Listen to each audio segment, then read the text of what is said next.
سلام، با قسمت دوم از برنامه کیوتیوب خدمتتون رسیدیم با بازی مارک سلوی و جک لیزوسکی. سلام به همه دوستان. بله، با بازی حساس جک لیزوسکی و مارک سلبی امروز در خدمتتون هستیم. بریم کوارتر فاینال، محلی کوارتر فاینال و که یک در واقع حالا بازی رو نمیگیم تقریبا به چه میدونن دوستان، حالا به چه صورت شده، حالا بذار بگیم دیگه. فاینال به فاینال فریم میرسه طبق بازی قبلی مارک سلبی که در رابطه با بازی قبلیش من یه توضیح بدم. حالا دوستان شاید دیده باشه، شاید حالا برم ببینن. با دیوید گیلبرت بود که فریم پایانیش تو چشام جمع شد، سر مشکی بود واقعا. آره خیلی که میاد در واقع جو شات ناتینگ زد مشکی رو، مشکی که نیفتاد سیف شد ولی کیوبالش اومد افتاد تو پاکت پایین. کلی هدف داشت که بره بالا ببره. آره اصلا کیوبال خودش گرفت قبل اینکه کیوبال با دستای خودش گرفت گذاشت رو میز. آره گفت خدافظ. خیلی ما هممون تجربه کردیم تو مسابقات. آره خیلی لحظه سختی، مثلا تو اون مرحله مثلا تو این مرحله بالایی باشی، نه بازی رو ببری و به اینجا برسی، به اینجا بشه. حالا خیلی خوب. از اون برم که لیزوسکی، اگه بخوایم بگیم لیزوسکی هم که تو راند اول مورفی رو برد 4-3، بازم فاینال فریم بازم در واقع همون کنت خودمون برد. راند سوم متیو سلتو برد و راند چهارم هم اوبراین ایرلندی که خیلی هم با سابقه است. سنش هم تقریبا میتونم بگم فکر کنم جلوتر از سالیوان پرو شد. سال 90 پرو شد اگه اشتباه نکنم. رونی سالیوان سال 92 بریک شد، 1992. یعنی تقریبا چیزی در حدود چند سال میشه؟ نزدیک تقریبا 33 سال پیش، 33 ساله اگه اشتباه نکنیم. آره اگه اشتباه نکنیم 33 سال. آره دیگه از 90 حساب کن، 90 تا 2010 سال، اینم 23. بله 33. خیلی خوب که حالا بریم ببینیم به این مرحله و الان با سلوی بازی داره. حالا سلوی هم که دو بازی اولش با 2 تا چینی بود، پینکی و سیجیاهو، که اونا رو 4-2 و 4-1 برد. جالبه 2 تا بازی اولش با 2 تا چینی بود. بعدم که با گیلبرت بود که گفتیم چجوری شد. بریم یکی از فریم‌های جذابش رو با هم ببینیم. با ما همراه باشید، امیدوارم که لذت ببرید. مرسی.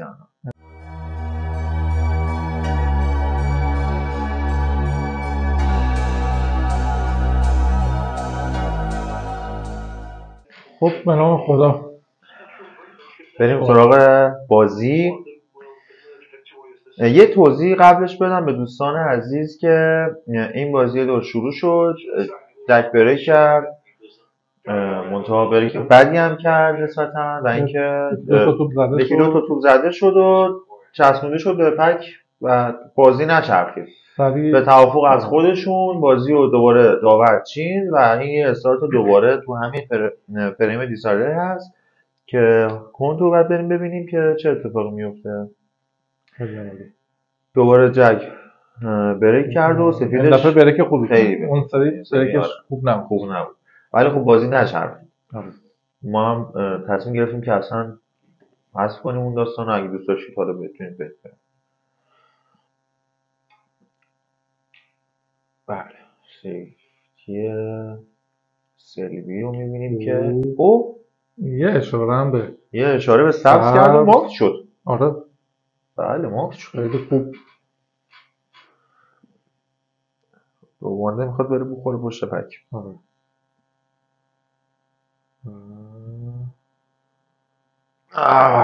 خورد به تک باز فکر کنم داره.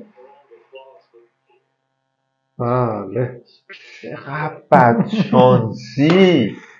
من یکی دیگه هم شنیده بودم لیزوسکی میگن بدشانسه. من واقعا بدشانسی دیگه. از اون ور بخوری به سبز ماکس چی، از اون ور در بیاریم توپ بده اینجوری. چه توپیه این؟ اشتباه محاسباتیش هم بود دیگه. باشه ولی دیگه حالا دیگه فکرش نمی‌کرد بخوام. آره تکو زد اومد. آره تکو زد اومد پشت مشکی.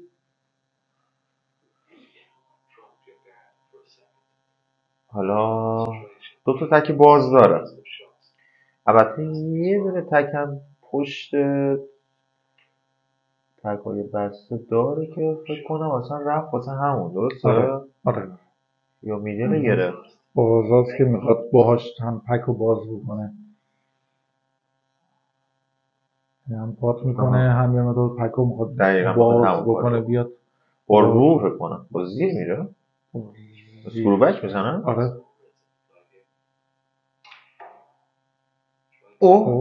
یه سایدی هم گرفت زیر راست گذاشت که سفید چرخید و باندو باز کرد. تو اسکرو بک برعکس میشه دیگه. آره تو اسکرو بک شما هر سایدی نسبت به اون طرف بگیری وقتی برگرده بخوره به باند اون برعکس عمل میکنه. درست برعکس نیست، اون چرخش هست.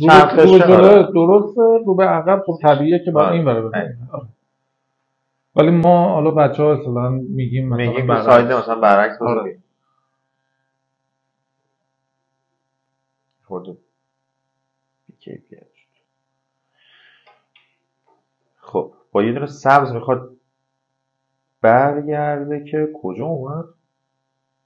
خیلی بچه آره هیچی نداره عملا. هیچی نداره. میخواد برای اون میدل بیاد، بیاد پایین تر که میدل بزنه. تماما بعدم نزد حالا ولی سخت بود دیگه کنترلش. اون کنترلش دیگه خیلی سلبی رفت برای سیفتی البته این روش سیفتی های سلبی هم خودش سلبی روشه. بله میگن روش سلبی بازی کن. آقا مرتضی ارادت سلبی خیلی شبیش هم هست. آقا درست نمیگم خدا وکیلی؟ کامنت کنید آقا مرتضی شبیه سلبی هست یا نه؟ اومد یه سیفتی کنه اومد دولب شد شانسش هم اومد زیر بان. این داره بدشانسی میاره. البته اینجا که حالا بعدم زد دیگه حالا ولی سخت بود واقعا. خب شبه ماسک بود. آره یعنی یه نقطه رنگه تقریبا بازی رفته تو شکل شمالی که سلوی دوست داره. دقیقا همونجوری که شما دوست دارید. بازی گرفته تو دسته. دقیقا همونجوری که آمورتزا دوست داره سلوی داره رفت اون روش. آمورتزا کسی به طالبت گفته؟ والا شبیه سلوی گزارشگر تایلندیه آره چیز کرده گزارشگری کرده. بعد بازی من اومدم بیرون مثلا میگن میگفت سلوی به من مثلا گفتم نه بابا چی میگن بعد رفت ویدیو رو دیدیم واقعا هست طرف به من گفته بود چیز مثلا سلوی ایرانی چیز تایلندی. خیلی جالبه واقعا. آخر چیزی هست شاید که موفق باشه مرتضی. نه خب خیلی هم سیف می‌کردم رو حساب چیز می‌کرد خیلی قولی شباهت‌ها رو بیشتر کرده بود نظر اون بنده خدا. با جلی رو پیرن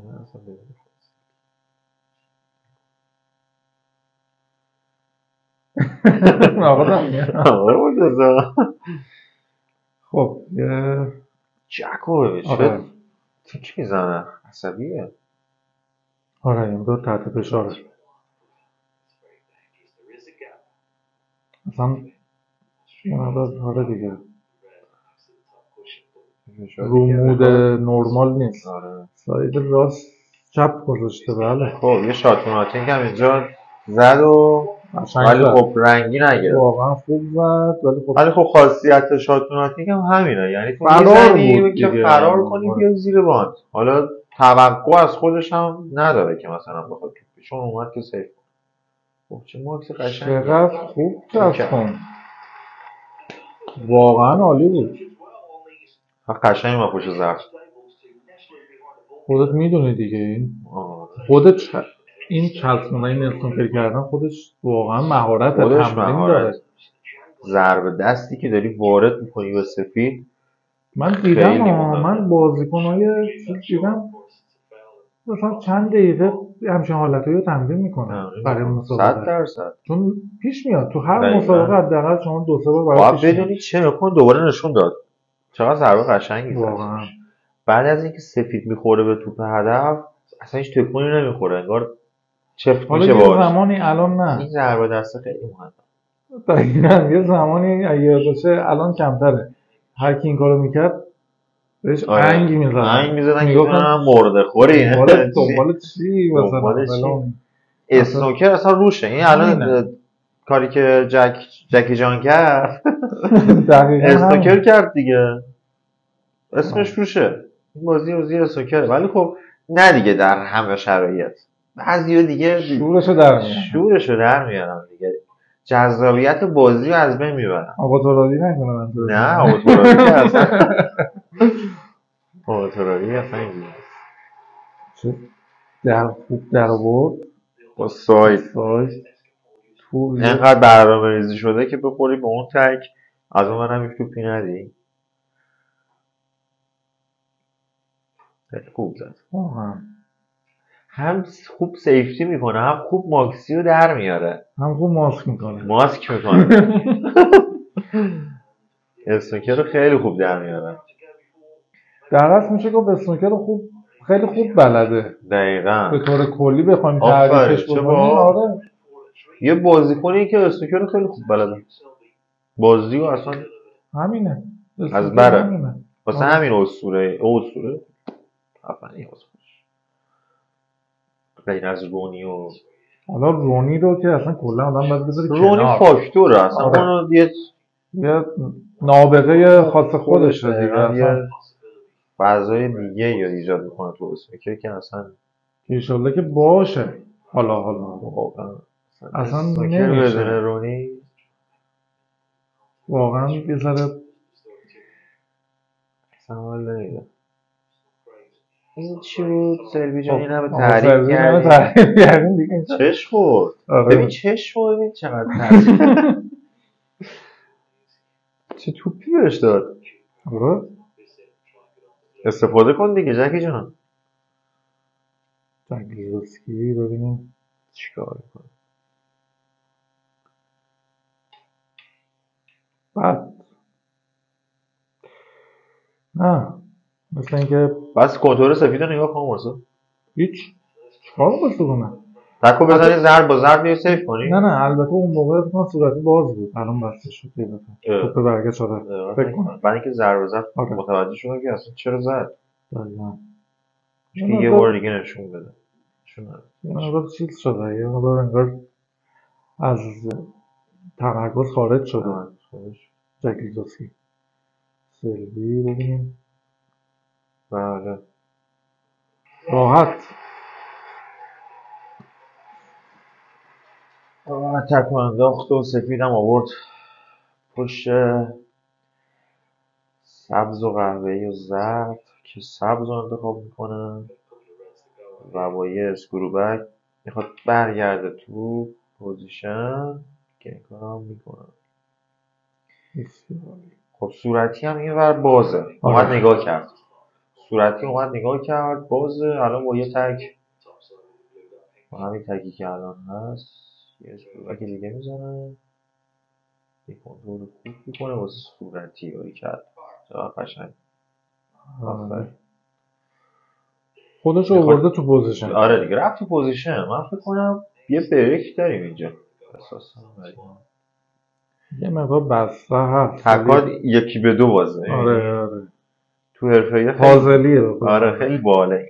اینجور میزا رو دیدی چه دونه دونه میزنن. اینو میزنن اون باز میشه اینو میزنن دیگه باز میشه. اینجا معلوم میشه آره. کی چند مرد اندازه.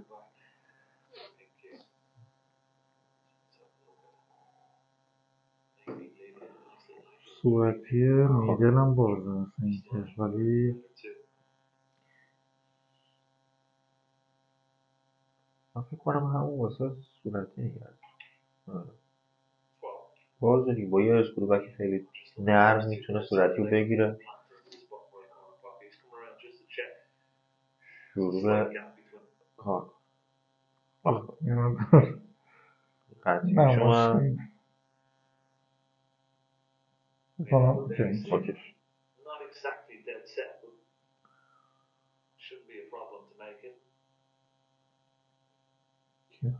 خوب بله. چقدر خوب دلیوری میکنه دلیوری. کیبورد. دقیقاً. بعد یه شورون خوشگل هم اینجا واسهش آماده است که دوباره برای همون صورتی آره دل نگرد. میگه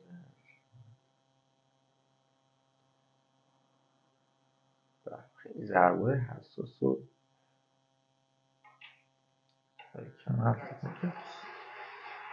ببین دور مشکی رو نگاه چقدر تکه آره هم مشکی بسته است هم تکای دورش فقط 2 تا تکش بکنم بازه آره به غیر از اون تکی که چسبیده دقیقاً به ما. الان 4 تا تک باز خب، شد اون چه که ضربه باز کرد. خفنی زد آره. یه خورده سفید ران شد جلو 2 تا تک رو باز کرد اون باز تکم کرد. باز نیست قبلش تو خیلی آره بهت گفتم یه دفعه تغییر آره کرد یهو تمایل نیست. اصلا یهو یه چیز دیگه شد اوه این چی بود یه مدار کم بود بالش.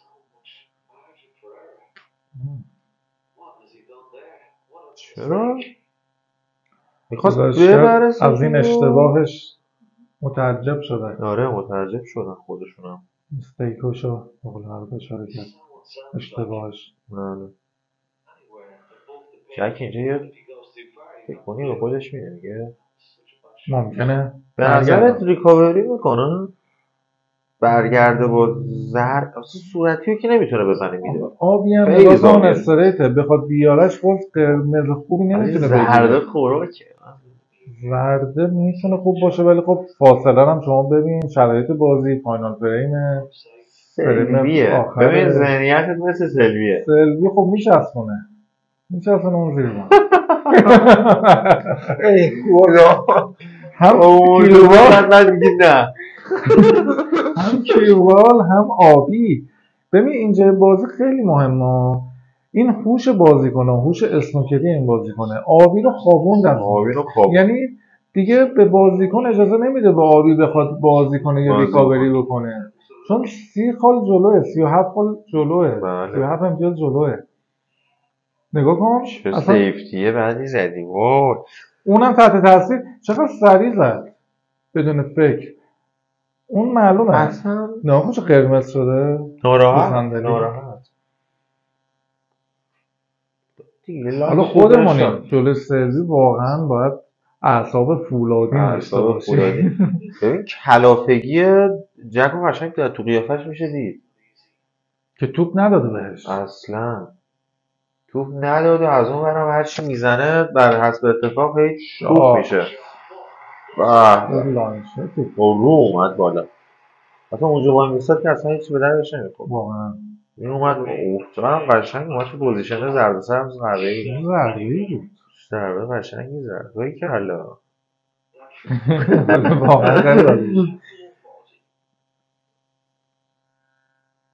دوباره اومد این سری اومد جمع کنه قدم میزنه میره این سری اومد جمع کنه ببین چقدر حوصله داره خیلی اصلا دیگه خودت فهمیدی میدونی عجله نمیکنه این بازی حوصله است.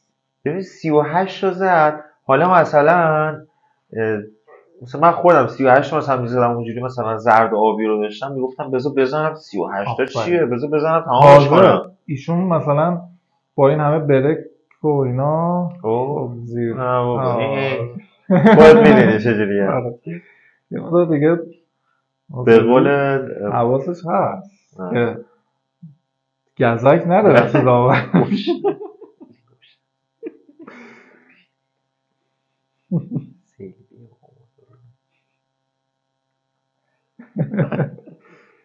نه منظورم سلوی بود سلوی جان مارک جان بله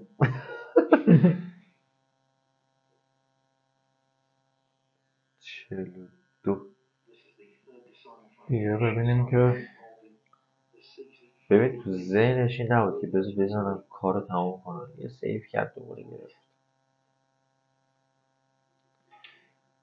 از لیزوسکی هم گرفت آره هر کی بودم میگرفت. رونی هم بود دیگه. حالا البته با تمام احترامی که برای آره ولی خب دیگه چیکار شما میشه سیفتی کرد؟ خوب بکنی محکومه سیفتی دیگه رو هر خوب بکنید. به توپ دادن. حالا حالا ناگفته نمون اونم توپ حالا راحتی نداد، مثلا- لانچت خوبی زد آره الان شده خوب. ولی در اصل باز داد دیگه بهش، دقیقا. کیبالش نرفت زیر باند و به قول معروف کار دیگه اینجا هم مجبور شد کیبالش نمیتونست زیاد بکشه.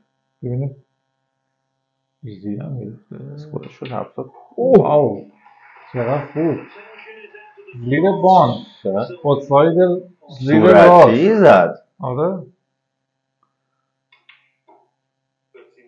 واو.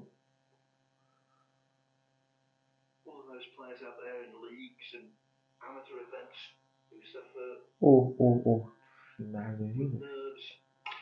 اوه یه بان، دو بان، سه بان تاپ اسپینه و عالی. یه پوزیشن واقعا مامان. یه تریکاشن سه باند خوب، خیلی خوب، خیلی لذت راحت، میبره آدم. واقعا خیلی کلاسیک و آکادمیک داره کارش انجام میده. همون بحث استایل است دانیال. دقیقا. مثلا بازیکن مثل مارک الان دیدی بعضی وقت دستش میپیچه، مچ میزنه دیگه. اینجا مجبور شد نگیره حالا مچ مچ بزنه بکشه. نگاه کن استایلو ایزی هم گرفته. خیلی قشنگ گل میشه. واقعا چقدر خوب زیر باند با ساید زیر راست. صورتی زد. آره واو.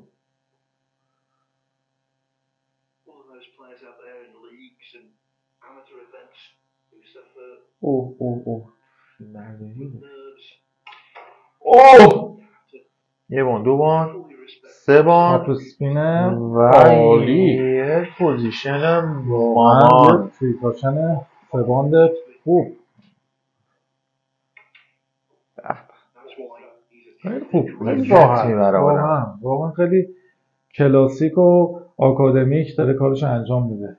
همون بحث استایل است دانیال. دقیقا. مثلا بازیکن مثل مارک الان دیدی بعضی وقت دستش میپیچه، مچ میزنه، ولی ما سلوی ندیدیم تا حالا مچ بزنه.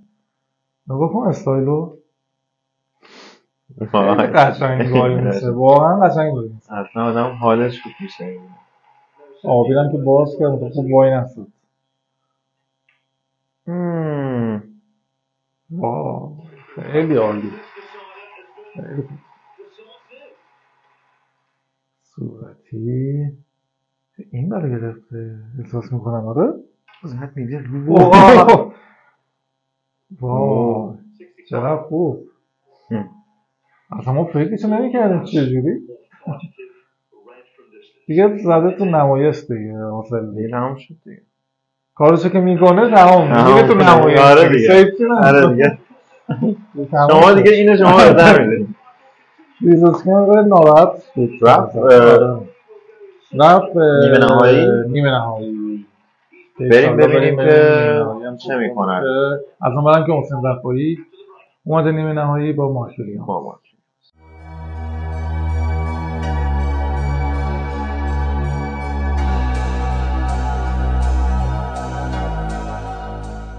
خب بازی تموم شد. امیدوارم که لذت برده باشین. بازی سلبی و جک لوزسکی بازی خیلی درگیر و خوبی بود. رسید به دیسایدر و اینکه جذاب بود بازیش. ولی خب متاسفانه دوباره جکی جان آره دیگه جکی جان نتونست در بیاره متاسفانه. آره امیدوارم که پیشرفت خوب ازش ببینیم ان شاءالله. خب سلبی رفت یه مرحله بالا، رسید به مرحله نیمه نهایی با ژائو گوندون، بازیکن چینی که بازیکن دیگه تقریبا با تجربه ای شده. و بازی دیدنی باید بشه دوستان. امیدوارم که لذت برده باشید. تا بازی بعدی ما تو این بریتیش اوپن حداقل چند فریم مهم دیگر هم داریم. بله 100% برای دوستان میذاریم که در واقع لطف میکنن و منت میذارن و ویدیو ما رو تماشا میکنن. از اون برم بازی حسین رو داریم با مارک ویلیام. یه بازی از اونم خوب سعی کنیم 2 تا فریم خفنش رو بریم. آره امیدوارم که حسین هم ببره و فینال هم که من فکر میکنم یه پای فینال سلبی باشه با این بازی که توی این ویدیو هم داشتیم. اون چینیه رو باید راحت تر از لیزوسکی ببره. خب بریم ببینیم چی میشه. مرسی که ما رو همراهی میکنید. لایک و سابسکرایب یادتون نره، حمایت کنید. ممنون. مرسی تا بازی های بعد.